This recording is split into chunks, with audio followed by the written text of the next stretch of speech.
দেলোয়ার হোসেন সাঈদী আর নেই। মানবতা বিরোধী অপরাধের মামলায় আমৃত্যু কারাদণ্ড সাজাপ্রাপ্ত জামাত নেতা মাওলানা দেলোয়ার হোসেন সাঈদী মারা গেছেন। ইন্না লিল্লাহি ওয়া ইন্না ইলাইহি রাজিউন। সোমবার রাত 8টা 40 মিনিটে বঙ্গবন্ধু শেখ মুজিব মেডিকেল বিশ্ববিদ্যালয় হাসপাতালে চিকিৎসাধীন অবস্থায় তার মৃত্যু হয়। সাঈদীর মৃত্যুর বিষয়টি নিশ্চিত করেছেন হাসপাতালটির কার্ডিওলজি বিভাগের অধ্যাপক ডাক্তার মোস্তফা জামান। সামাজিক যোগাযোগ মাধ্যমে ফেসবুকে এক পোস্টে সাঈদীর ছেলে মাসুদ সাঈদী লিখেছেন, ইন্না লিল্লাহি ওয়া ইন্না ইলাইহি রাজিউন।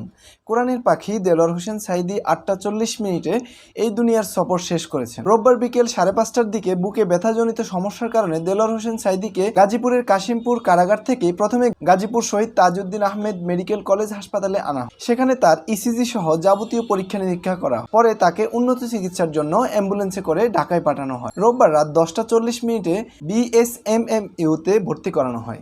2010 সালে 29 জুন রাজধানীর শাহিনবাগের বাসা থেকে ধর্মীয় অনুভূতিতে আঘাত দেওয়ার অভিযোগে গ্রেপ্তার করা হয় দেলোয়ার হোসেন সাঈদীকে। পরে ওই বছরের 2 আগস্ট মানবতা বিরোধী অপরাধের মামলায় তাকে গ্রেপ্তার দেখানো হয়। উল্লেখ্য, মানবতা বিরোধী অপরাধের 8টি অভিযোগের মধ্যে 2টি অভিযোগে আন্তর্জাতিক অপরাধ ট্রাইব্যুনাল দেলোয়ার হোসেন সাঈদীকে মৃত্যুদণ্ডের আদেশ দেয়। পরে তার আবেদনের প্রেক্ষিতে সুপ্রিম কোর্টের আপিল বিভাগ তার মৃত্যুদণ্ডের সাজা কমিয়ে আমৃত্যু কারাদণ্ডের আদেশ দেন। এতদিন ওই সাজা ভোগ করছিলেন তিনি।